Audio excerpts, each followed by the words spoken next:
Tu vois 30 personnes autour d'un feu qui rinent. Partage de la nourriture, la sécurité dans les nombres, non? Faux. Complètement faux. Dans 72 heures, la moitié d'entre eux sera malade. Dans une semaine, ils se battront pour des restes. Dans 2 semaines, ils seront morts ou dispersés. Et toi? Tu es sur le point de les rejoindre. Laisse-moi te montrer les mathématiques de pourquoi rester seul ou dans un groupe très très petit est ta seule vraie chance de ne pas devenir une statistique avec un nom gravé sur une croix en bois. C'est le mensonge de la sécurité dans les nombres. Voici ce qu'ils ne te disent pas dans ces films post-apocalyptiques pleins de bons sentiments. Les groupes sont des trous noirs de ressources. Tu as 30 personnes. Félicitations. Tu as maintenant besoin de 30 fois l'eau, 30 fois la nourriture, 30 fois les médicaments. Et voici le piège. Tu ne les as pas. Personne ne les a. Alors que se passe-t-il? Rationnement, tension, vol, puis quelqu'un tombe malade. Puis quelqu'un se fait poignarder pour une boîte de haricots. Et tout s'effondre comme un abri mal construit dans une tempête de vent. Faisons les calculs. Une personne a besoin d'environ 2 litres d'eau par jour. 30 personnes, 60 litres. Ça fait 15 gallons par jour. On ne trouve pas ça dans un ruisseau. Tu ne fais pas bouillir ça sur un feu de camp.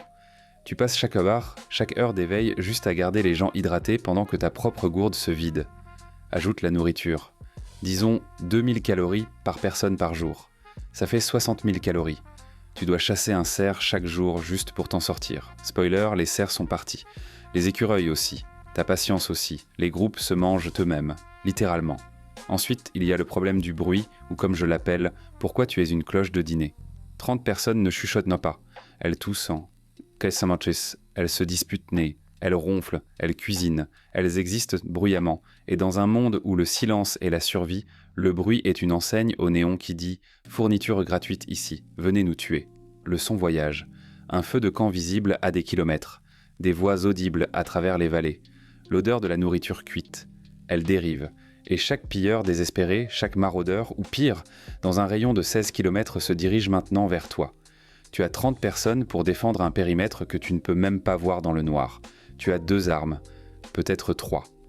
4 personnes éveillées de garde. Le reste dort, inutile, et sur le point de se réveiller avec une machette. Seul, tu es un fantôme. Tu te déplaces silencieusement. Tu cuisines sous terre ou pas du tout. Tu ne laisses pas de traces. Tu ne vaux pas l'effort. Les groupes, ils valent l'effort. Ils valent toujours l'effort.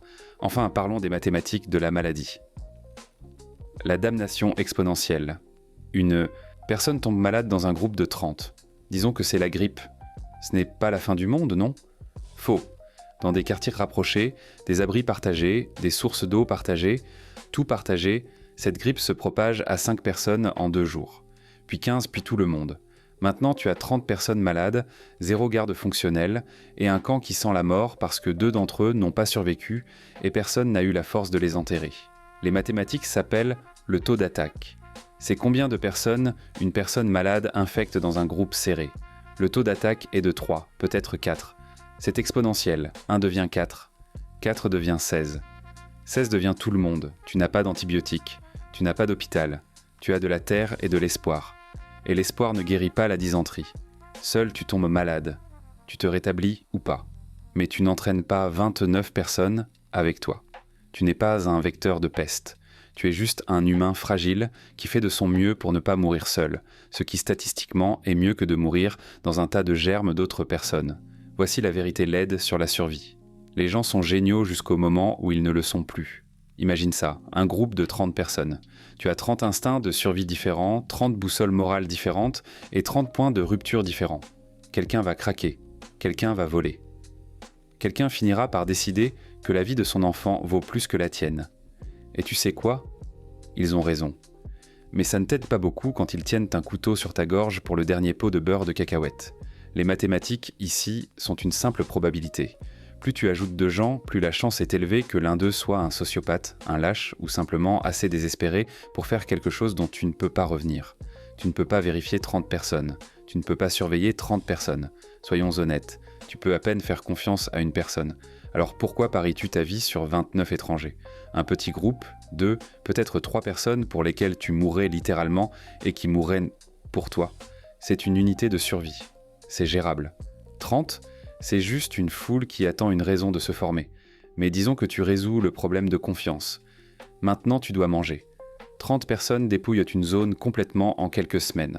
Chaque serre, chaque plante comestible, chaque dernier morceau, parti.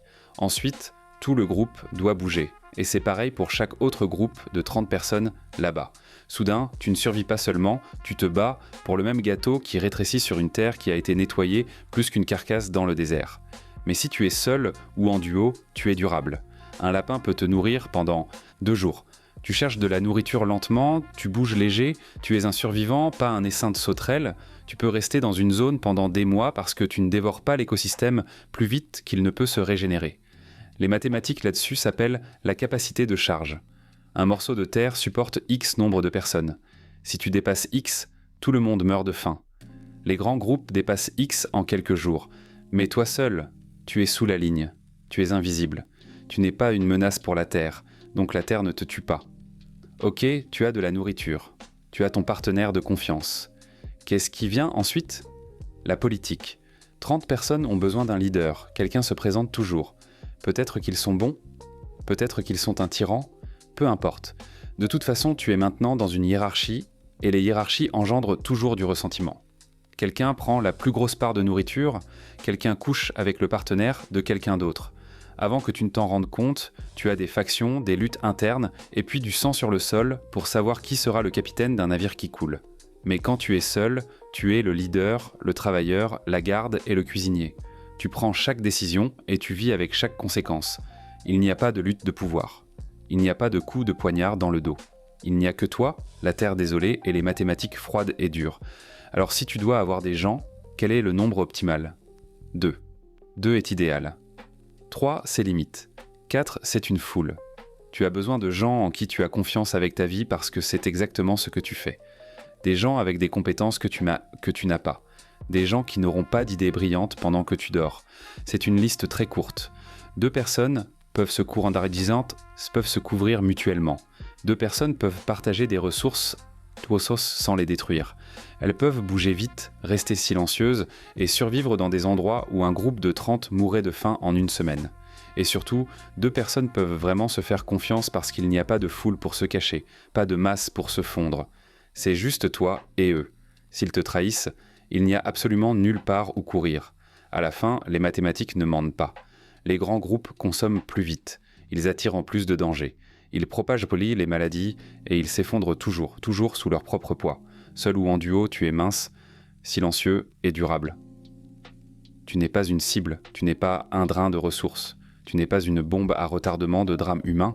Alors quand tu es là-bas et que tu entends des voix autour d'un feu de camp, quand tu vois 30 personnes sourire et chanter, souviens-toi des mathématiques. Souviens-toi de la courbe des ressources, de la probabilité de trahison et continue à marcher. Parce que dans le désert, le seul nombre qui compte est 1, peut-être 2, mais jamais 30. Si tu passes l'hiver seul, félicitations. Tu as survécu. Si tu rejoins le groupe, eh bien, il y a une raison pour laquelle leur feu de camp est si grand. Ils ont beaucoup de corps à brûler. Si tu veux plus d'histoires de survie comme celle-ci, plus de stratégies pour le monde qui vient, abonne-toi. Ne te perds pas dans les ruines.